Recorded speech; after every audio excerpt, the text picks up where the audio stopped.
सासू माँ को मरे हुए 5 महीने हो चुके थे और मेरे ससुर जी अकेले रहने लगे थे। वह दुखी रहते थे और उनका किसी भी काम में मन नहीं लगता था। थोड़ी दिनों बाद मैंने नोटिस किया कि वो मुझको अजीब तरह से देखते थे। मैं उनके इस व्यवहार से बहुत परेशान हो चुकी थी। फिर एक दिन मैंने सोचा कि अगर मैं ससुर जी को खुश कर दूँ तो घर की बात घर में ही रह जाएगी, किसी को पता भी नहीं चलेगा। और इसलिए मैंने एक दिन तो हेलो दोस्तों, आज की इस रोमांचक कहानी में आपका स्वागत है। मेरा नाम शिखा है और मेरी उम्र 25 साल है। मैं एक शादीशुदा औरत हूँ। मेरे पति का नाम आकाश है और वे प्राइवेट कंपनी में नौकरी करते हैं। हमारी शादी को लगभग 3 साल हो गए थे, लेकिन अभी भी हमारे कोई बच्चा नहीं हुआ था। हमारे परिवार में मेरे पति और मेरे सास ससुर रहते हैं। हम सब अपनी ज़िंदगी बहुत हंसी खुशी से जी रहे थे। सब एक दूसरे के साथ बहुत हंसी खुशी से रहते थे, पर अचानक हमारी खुशियों को किसी की बुरी नज़र लग गई। दरअसल हुआ यह था कि मेरी सासू माँ का एक एक्सीडेंट में निधन हो गया, जिस वजह से हमारे पूरे परिवार में शोक की लहर छा गई। सासू माँ की मौत के बाद सभी अंदर से टूट चुके थे। हमारे ऊपर ऐसे तो दुखों का पहाड़ टूट पड़ा था। सासू माँ की मौत के बाद मेरे ससुर जी बहुत ज़्यादा दुखी रहने लगे थे। मैं जब भी मेरे ससुर को देखती थी, वो अकेले में बैठे बैठे रोते रहते थे और सासू माँ की याद करते रहते थे। मैं और मेरे पति ससुर जी को इस हालत में देखकर बहुत ज़्यादा दुखी हो जाते थे। हम यही सोचते थे कि काश सासू माँ जिंदा होती तो ससुर जी की यह हालत नहीं होती। मैंने और आकाश ने उन्हें बहुत समझाया था कि आप ऐसे मत करो, आप घर के बड़े हो। अगर आप ही टूट जाओगे तो फिर हमारा क्या होगा। हमारे समझाने से कुछ वक्त तक वो ठीक रहते थे, लेकिन अकेले में फिर वैसे ही हो जाते थे। इसी तरह 6 महीने बीत गए थे, लेकिन ससुर जी का अपनी पत्नी को भुला पाना बहुत ही मुश्किल लग रहा था। फिर कुछ समय के लिए हमने ससुर जी को हमारी कोलकाता वाली ननद के पास भेज दिया। डॉक्टर भी हमेशा यही बताते हैं कि अगर हम घटना स्थल वाली जगह से किसी को दूर जाते हैं तो घटी हुई घटना कुछ पल के लिए हम भूल जाते हैं। मेरे ससुर जी भी करीब 2 महीने तक कोलकाता में रहे और वह जब वापस आए तो भी हमें उनमें कोई बदलाव नहीं दिख रहा था। उनमें वैसे तो कोई बदलाव नहीं आया था, पर हाँ, मैंने उनमें एक व्यवहार अजीब सी बात नोटिस की थी। मैंने नोटिस किया था कि वह अक्सर मेरे शरीर को घूरते रहते थे या फिर कभी-कभी मुझे छूने की कोशिश भी करते रहते थे। मुझे उनकी ये हरकत बहुत ही अजीब लग रही थी, क्योंकि इससे पहले उन्होंने कभी भी मेरे साथ ऐसी हरकत नहीं किया था। मेरा दिल कह रहा था कि मैं अपने पति को फ़ोन पर करके सारी बातें बता दूं, लेकिन फिर मैंने सोचा कि अगर मैं पति को मेरा बात पर यकीन नहीं हुआ तो फिर मैं क्या करूंगी। मैंने सोचा कि हो सकता है यह मेरा भ्रम हो, लेकिन एक दिन मैंने हद ही कर दी। एक दिन तो मेरे ससुर जी ने कुछ ऐसा किया कि मेरे पैरों तले से ज़मीन खिसक गई। मुझे यकीन ही नहीं हो रहा था कि वह ऐसा भी कुछ कर सकते हैं। मैं बाथरूम में जा रही थी तो वहाँ पहले से ही मेरे ससुर जी थे। मैं थोड़ी देर के लिए वहीं खड़ी हो गई। मुझे लगा कि वह थोड़ी देर में बाहर आ ही जाएंगे, इसलिए मैं वहीं खड़ी होकर जाती हूँ। पर यह क्या, अंदर से तो अजीब अजीब सी आवाज़ें आ रही थी। मैं सोच रही थी कि ससुर जी कितना टाइम बाथरूम में के अंदर क्या कर रहे हैं। मैंने उन्हें बुलाने की कोशिश भी की, पर वह शायद उन्होंने मेरी आवाज़ सुनी नहीं। फिर जब मुझे लगा कि वह अभी बाहर आ सकते हैं तो मैं अपने कमरे में आ गई। पहले तो मेरे मन में ख्याल आया कि वह सारा मामला अपने पति को बता दूं, लेकिन फिर से मेरे दिमाग में यही आया कि अगर वह मेरी बात पर भरोसा नहीं करेंगे तो फिर मैं क्या करूंगी।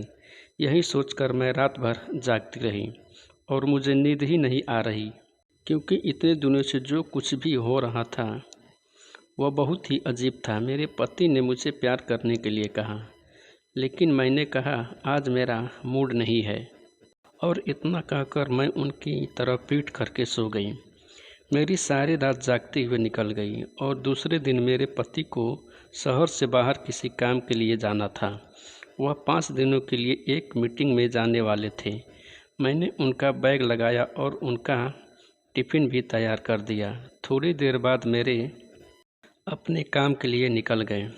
अब घर पर मैं और ससुर जी अकेले ही थे, तो मैं डर के मारे काँप रही थी। मेरा तो एक पल सदियों जैसा गुजर रहा था। मैंने पूरे दिन का काम किया और सारा काम निपटा के अपने कमरे में आ गई। पिछली रात को मुझे नींद नहीं आने के कारण मैं अब नींद ने अपना घेरा डालना शुरू कर दिया था। नींद के मारे मेरी आंखें अपने आप बंद होने रही थीं। 3 के 4 बज रहे थे। मुझे पता नहीं चला कब मेरी आंखें बंद हो गई और मैं गहरी नींद में चली गई। मैं वैसे तो साड़ी पहनकर सोती थी, लेकिन कुछ दिनों से ज़्यादा गर्मी होने के कारण मैं सलवार कमीज पहन रही थी। मेरा पूरा बदन गर्मी से भीगा हुआ था और मैं अपने कमरे में आकर पंखे के नीचे लेटी हुई थी।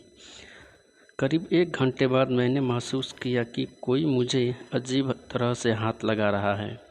पहले तो मुझे लगा कि शायद मैं सपना देख रही हूँ और सपने में मैं अपने पति के साथ हूँ, लेकिन फिर मैंने एकदम से हड़बड़ाहट से उठ गई और अपने कपड़े ठीक करने लगी। मैंने देखा कि मेरे ससुर जी मेरे बगल में बैठे हुए थे। मैं उन्हें देखकर चौंक गई। मैंने उनसे पूछा, क्या हुआ बापूजी, आपको मुझ पर कोई काम था क्या?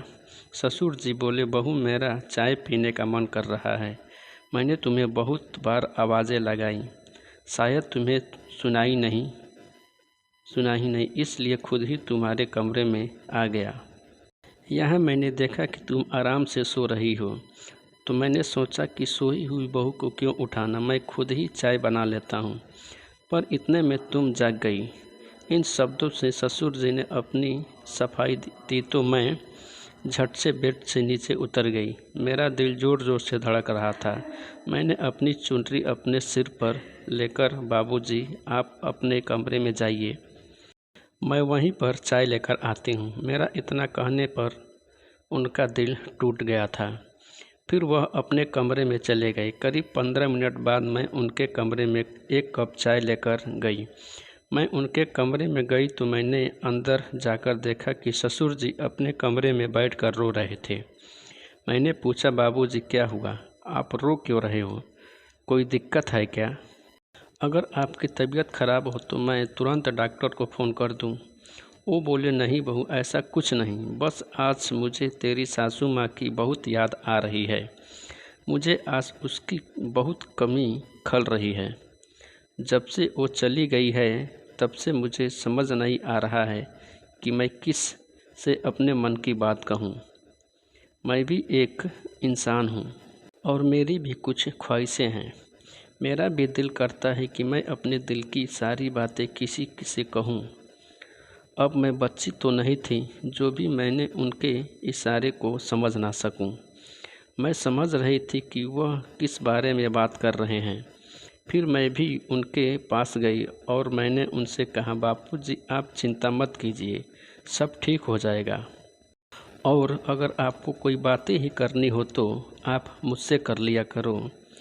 मैंने इतना कहा ही था कि वह मुझे गले से लगाकर रोने लगे। मुझे बहुत अजीब लग रहा था और मेरे मन में तरह तरह के ख्याल आ रहे थे। फिर भी मुझे उन पर बहुत दया आ रही थी और ससुर जी की इतनी उम्र भी हो चुकी थी कि हम उनकी दूसरी शादी भी नहीं करा सकते थे। अगर हम उनकी दूसरी शादी भी कर देते तो हमें किसी को मुँह दिखाने के लायक नहीं रहेंगे। हमें समाज अलग कर दिया जाएगा। इससे तो बेहतर है कि घर पर ही इस समस्या का कोई हल निकाला जाए। एक बार तो मेरे मन में आया कि अगर मैं ही ससुर जी को खुश कर दूं तो किसी को पता भी नहीं चलेगा और घर की बातें घर में ही रह जाएगी। मैंने दिल पर पत्थर रखकर उनको न्योता मन ही मन कबूल कर लिया था। फिर मैंने उन्हें नहाने को कहा और उन्होंने कपड़े बगैर निकाल कर उनको दे दिया। थोड़ी देर बाद वह नहाकर वापस आ गए। उन्होंने बनियान और नीचे टॉवल धोती की तरह लपेटा हुआ था। वह मुझे देखकर थोड़ा सा मुस्कुराए और मैं भी उनकी हरकत देखकर हल्का सा मुस्कुरा पड़ी। फिर अगले दिन जब सुबह की चाय देने के उनके कमरे में गई तो मैंने देखा कि वह शायद तौलिया लपेट कर सो रहे थे। मैंने हल्के से दरवाजे को धक्का दिया तो दरवाज़ा पहले से ही खुला हुआ था और ससुर जी बनियान पहनकर सो रहे थे। उनकी इस हरकत से मुझे गुस्सा तो बहुत आया, लेकिन मैंने उनसे कुछ कहा नहीं और चाय देकर वापस किचन में आ गई। करीब 1 घंटे बाद वह किचन में आ गए और मुझसे बोले, "बहू, तेल गुनगुना करके मेरे कमरे में लेकर आओ और मेरे सिर और बदन की मालिश कर दो।" इस बार मुझे उनकी खराब नीयत पहले ही इतना बोलकर वह अपने बेड पर पीठ के बल लेट गए। मुझे आज सुबह से ही उन पर बहुत गुस्सा आ रहा था, लेकिन मैं फिर उनकी पीठ की मालिश करने लगी। करीब 10 मिनट बाद उन्होंने साइड बदलते हुए कहा, "बहू, तुम्हारे हाथ तो खराब हो ही गए हैं तो थोड़ी पेट की भी मालिश कर दो।" मैंने ना चाहते हुए भी उनकी हर बात पता चल गई थी, पर मेरे पास कोई सबूत नहीं था। थोड़ी देर बाद मैं एक कटोरी में तेल गरम करके उनके कमरे में ले गई और उन्हें बोला कि बाबूजी, यह तेल लीजिए और आप खुद ही लगा लो। मुझे आज बहुत सारा काम करना है और बहुत सारे कपड़े भी धोने हैं। वो बोले, "बहू, सिर पर तो मैं खुद ही लगा लूँगा, लेकिन पीठ पर कर दो।" मैं ना चाहती हुई भी उनकी हर बात मानती जा रही थी और अपने दोनों हाथों से उनकी मालिश कर रही थी। यह सोच कर रही थी कि काश आज सासू माँ जिंदा होती तो मुझे यह सब नहीं करना पड़ता। मेरा इन 6 दिनों में आकाश के बिना इतना बुरा हाल हो गया है तो ससुर जी सासू माँ के बिना कैसे रहते होंगे। मैं इसी सोच में इतनी डूबी हुई थी कि और सब कुछ छोड़कर वहीं अंदर भाग गई। थोड़ी देर बाद ससुर जी भी मेरे कमरे में आ गए और बोले, "क्या हुआ बहू, तुम सब कुछ छोड़कर यहाँ क्यों चली आई? क्या तुम्हें आकाश की याद आ रही है? क्या तुम्हारा उसके बिना दिल नहीं लग रहा है? तुम मुझे बताओ कि तुम्हें क्या परेशानी है?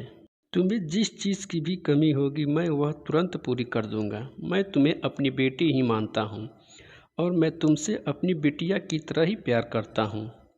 मैंने ऐसा कभी नहीं चाहूँगा कि तुम किसी भी तरीके से दुखी रहो। आखिर तुम भी मेरी लाडली बेटी है।" मैं उनके पैरों में गिर गई। मैंने कहा, "ससुर जी, मैंने आपको बहुत गलत समझा।